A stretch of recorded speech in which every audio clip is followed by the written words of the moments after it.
A'udhu billah minash shaitanir rajim. Bismillahir rahmanir rahim. Assalamu alaikum. Je cherche la protection de Dieu contre le Satan, le lapidé, de par le nom de Dieu tout clément et tout plein de miséricorde. Que la paix soit sur vous. Pensez à liker la vidéo, la partager, souscrire à la chaîne et participer au projet culturel musulman universel où je vous mettrai le lien, Inch'Allah. Je vais aborder un sujet qui concerne le Umrah et plus en détail, vous allez voir la surprise. Surtout, restez jusqu'à la fin. C'est pétillant. Le pèlerinage, je parle du petit pèlerinage à la Sainte Kaaba, Al-Kaaba de la Mecque, le Cube, à Mecca en Arabie, où les musulmans accomplissent les rites du pèlerinage, ou de l'Umrah aussi, constitue une aspiration profonde pour le croyant du monde entier, ou pour les croyants du monde entier. Ces rituels symbolisent un lien avec l'héritage spirituel de l'obéissance dans l'obédience qu'on appelle l'islam. Et souvent la soumission avec amour et crainte envers Dieu, l'unique, non engendré, qui n'a pas engendré. Remontant au prophète Ibrahim, que salut et la paix de Dieu soient sur lui.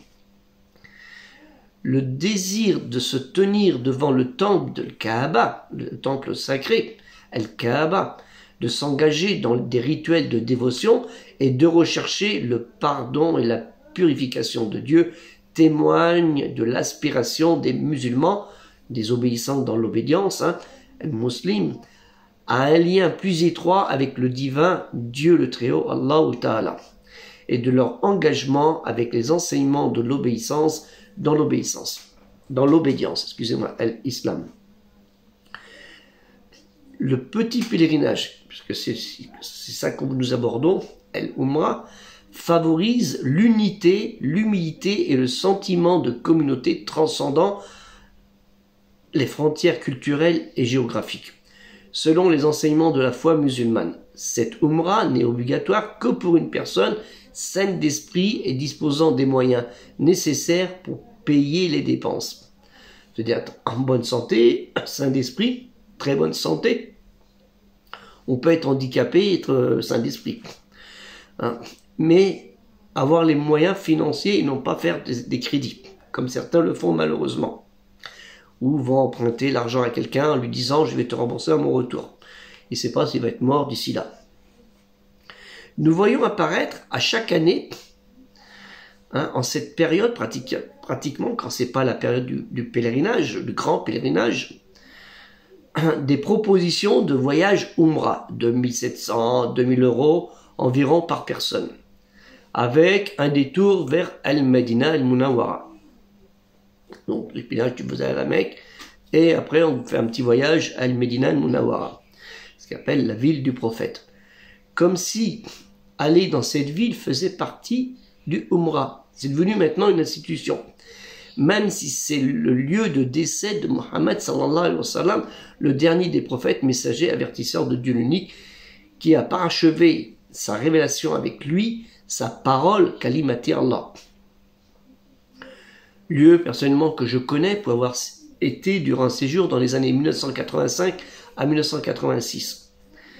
Personnellement, pour moi, la Umrah, c'est uniquement à la Mecque, à Mecca. Ce n'est pas la Umrah, il n'y a pas de Umrah à la Médine. C'est devenu un petit commerce en fait.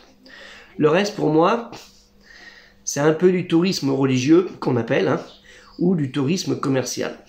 Et ça n'engage que moi, que ma parole. Après, je voudrais bien avoir vos commentaires là-dessus. J'ai l'impression que nous faisons les mêmes choses que les chrétiens catholiques et orthodoxes, avec la visite du Saint-Sépulcre à Jérusalem concernant Jésus, fils de Marie, Issa ibn Myriam. Voir ma vidéo précédente. Attention au bida et de privilégier ces lieux de décès à l'essentiel, l'unicité divine. Je vais faire un petit aperçu très bref concernant cette Umrah, le petit pèlerinage. Si le pèlerin voyage par exemple par voie maritime ou voie aérienne, en général les commandants de bord, d'avions et les capitaines de bateaux annoncent habituellement aux passagers qu'ils sont proches du Mikat, c'est les lieux indiqués afin que les pèlerins s'apprêtent, ainsi que ceux qui veulent faire la Umrah, de revêtir leurs habits d'Imram. d'Hiram, excusez-moi. Dès qu'ils se trouvent sur la même ligne que le Mikat, le lieu indiqué, ils entrent en sacralisation. Et là, il leur est permis de revêtir les habits d'Hiram. En sortant de chez soi, avant de prendre le bateau ou l'avion, de sorte que dès que l'on sait qu'on se trouve sur la même ligne que le Mikat, le lieu indiqué, on formule l'intention, niya, tel ou tel rite, et on le prononce par la talbiya. Il convient aux pèlerins de beaucoup répéter le talbiya, en élevant la voix de plus en plus. Quant à la femme, elle le fait à voix basse, juste de manière qu'elle puisse elle-même entendre ce qu'elle prononce, ainsi que ceux qui sont autour d'elle.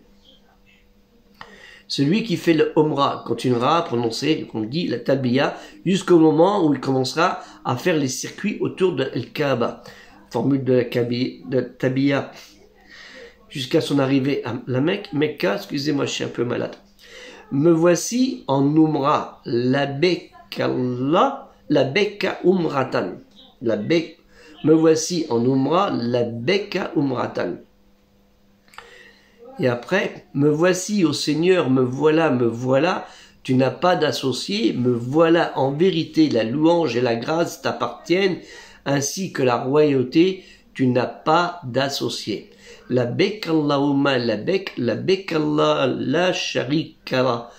Labek inna hamda wa inna mata laka wa al-mulk la sharika la. Lorsque tu te rends à la maison sacrée de Dieu en voulant effectuer ton Umrah, sache que ton rite débute avec l'entrée en sacralisation, ce qui correspond à Matou. Au niveau du Mikat, le lieu indiqué avec la formule appropriée, le pèlerin lance sa manifestation d'intention de s'acquitter, d'effectuer son rituel Umrah uniquement, comme je vous l'ai dit. Il devra faire néanmoins la grande ablution que celle que l'on doit faire quand on est en état d'impureté. Cette douche, elle est facultative aussi bien pour les hommes que pour les femmes, sans exclure les femmes en période de menstru et après l'accouchement. Il doit donc se doucher, se parfumer éventuellement la tête et la barbe, revêtir la tenue de Hiram. Le mieux est de se mettre en Hiram après une prière journalière si on est parvenu dans les horaires ou après une prière surérogatoire consacrée pour les ablutions, étant donné que la sacralisation ne concède point de prière particulière. Aucun texte remontant au prophète Mohammed sallallahu alayhi wa sallam n'apprête à le dire. Quant à la femme en période de menstru ou après l'accouchement, elle n'aura aucune prière à faire. Donc le Mikat, en fait, le lieu indiqué, sont des lieux connus, délimités et précisés par le prophète Mohammed sallallahu alayhi wa sallam, sur lui le salut et la paix. Elle est en fonction de la provenance des pèlerins faisant route vers la maison sacrée, Al-Bet el-Haram. C'est à ces lieux précis qu'ils doivent se mettre en état de sacralisation avant de parvenir à cette dernière. Ces Mikat lui ont indiqué son nombre de 5 plus 1 pour ceux venant de l'océan Indien. Doul el-Ulafa pour les pèlerins venant de Médine, Joufa pour les pèlerins venant de Syrie, Karnout el-Manazil pour les pèlerins venant du Najd, Yalamlam pour les pèlerins venant du Yémen, Dati-Lirk pour les pèlerins venant de l'Irak, l'Irak, et pour les Ibrahim Morsia pour les pèlerins venant de l'océan Indien, El-Mohit el-Andi. Et aussi, on parle de Wadi Merin, c'est la vallée de Muharram, les pèlerins venant de Al-Hada et de Taïf. Donc celui-ci, comme je lui dis, prononce le talbiya. Me voici en Umrah, labeka umratan. Avec, naturellement, labek Allahumma labek Allah la sharika la labek, inna hamda wa mata laka laul mulk la sharika la. Me voici au Seigneur, me voilà, il n'y a pas d'associé, me voilà en vérité, la louange et la grâce t'appartient, ainsi que la royauté, tu n'as pas d'associé. Comme je vous l'ai répété tout à l'heure. Et là, le pèlerin entre dans le sanctuaire sacré, El-Majid El-Haram, de préférence du pied droit par la porte Bab el-Salam, la porte de la paix en récitant toujours le talbiya. Le croyant aussi doit aussi faire la prière de magnification avec augmentation de la voix. Ce qu'on appelle takbir. Bismillah, Allahu Akbar, Bismillah, Allahu Akbar, Bismillah, Allahu Akbar. À chaque fois qu'il s'approche, sans oublier la station d'Abraham, hein, Makam Ibrahim. Et on intensifie la voix. Il faut commencer à partir de la pierre noire, El-Hajar El-Aswad, en l'embrassant si possible, ce que j'ai pu faire, alhamdoulilah, en guise de salut si c'est possible, sinon on peut se contenter de faire un signe au loin de sa direction. Le tour se fait en gardant la Kaaba à sa gauche, hein, ça s'appelle le tawaf, qui consiste à faire 7 tours, se terminant au niveau de la pierre noire, El-Hajar El-Aswad, en dehors de la pierre noire et du coin yéménite. Le pèlerin ne doit rien saluer pendant sa circumambulation, conformément à la tradition du prophète sallallahu alayhi wa sallam, sur lui le salut et la paix. Et les invocations qu'on peut dire: ô Seigneur, accorde-nous une belle part ici-bas et une belle part dans l'au-delà et préserve-nous du châtiment de l'enfer. Ça, entre le coin yéménite et la pierre noire. Rabbana atina fi al-dunya as-sanatan wa fi akhirati as-sanatan wa kinna adhaban nar. Et après aussi, je commence par où Dieu a commencé. Inna safa wa marwata min shara'i Allah. Et des invocations qu'on peut dire à Safa et Marwa, naturellement.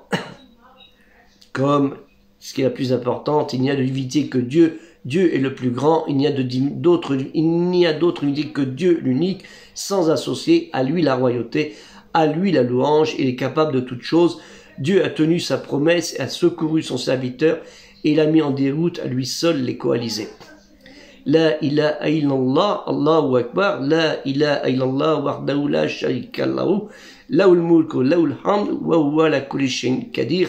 La ilaha illallah, wahdahu anjaza wahdahu, la nasara addahu, abdahu, wa ammaza anzaba wahdahu. Et on fait pareil quand on va à Marwa. Et quand on passe devant la pierre noire, comme je vous l'ai dit, Allahu Akbar. Il existe pour cela des appareillages électroniques en vente pour ces invocations à cet effet, que vous pouvez trouver dans le commerce. Et la course entre Safa et Marwa, comment elle se fait? On ne court pas comme des dingues, on marche doucement, on se repose, on continue, on accélère et ainsi de suite. Et on oublie bien de faire 7 fois et pas comme certains, ils font 14 fois et ils se trompent. Tout cela, n'importe comment, ceux qui vous proposent ces voyages vous les expliquent. Mais je trouve quand même aberrant de faire payer aussi cher, parce que ça coûte moins cher que ça. Vous pouvez faire le Umrah, en une journée ça se fait. C'est pas le temps, il y a beaucoup de gens qui sont de voyage, qui s'arrêtent à Jeddah, et ils disent je prends le taxi, je vais à la Mecque, en attendant de reprendre mon autre avion. Pour vous dire que ça prend pas si longtemps que ça. Je trouve que c'est devenu un petit commerce. Pour moi, personnellement, c'est devenu un petit commerce très rentable. Et je me pose la question, et je pose la question aux organisateurs, ceux dans les mosquées qui présentent ça, via des agences. Souvent, des agences pour avoir la garantie du voyage, si eux, qui organisent, payent leur voyage. Ou si c'est l'agence, vu qu'ils ont ramassé pas mal de clients, excusez-moi, hein, c'est le terme, parce que c'est une agence de voyage, pas mal de clients se font payer ce voyage en tant qu'organisateur. Et là, je trouve que c'est pas très bien, c'est pas très sympa, et je trouve même pour moi malhonnête. Puisque quand on y va avec l'effort de soi-même, déjà. Et non pas en se disant je vais organiser un voyage et comme ça j'aurai le voyage gratos. Et ça, c'est pas bien. Malheureusement, c'est une pratique qui existe et faut pas le dire. C'est pas bien. Mais bon, moi je vous le dis, c'est pas pour leur faire la honte, mais c'est pour faire montrer que quand on fait des intentions, il faut que nos actes soient conformes à nos intentions. Et ça, c'est important. Donc, je vous ai fait un petit détail. Il y a aussi sur le site de la mosquée de Thouars, on a expliqué ce qu'était le pèlerinage et le Umrah, avec des cartes, des graphismes, comment il faut faire le tour, pour aller à tel endroit, cela, ce qu'il faut faire, les invocations. Ça prend du temps. Mais vous avez dans les lieux de culte, les associations culturelles et cultuelles musulmanes, il y a cela.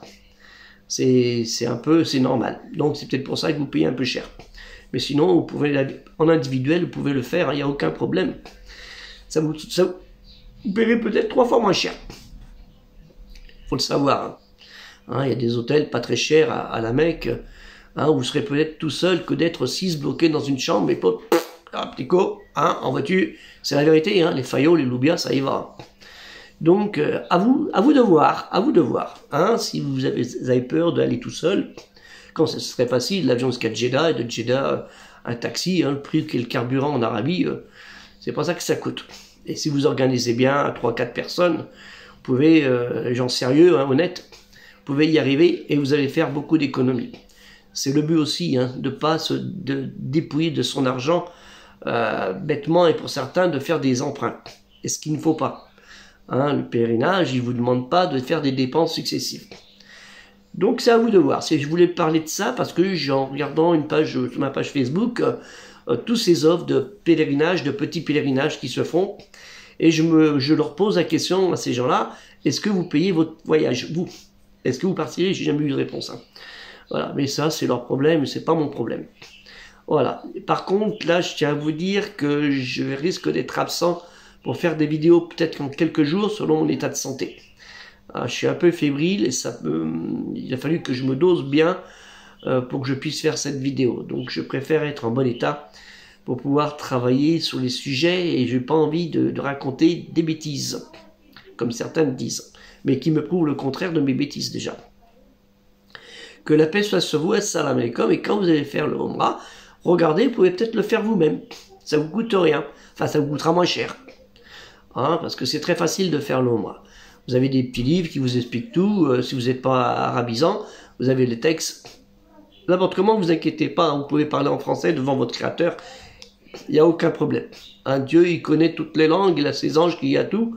Donc, vous pouvez invoquer votre créateur dans votre langue, puisqu'à chaque prophète, il fut révélé dans la langue de son peuple la révélation. Hein, que la paix soit sur vous. Assalamu alaikum.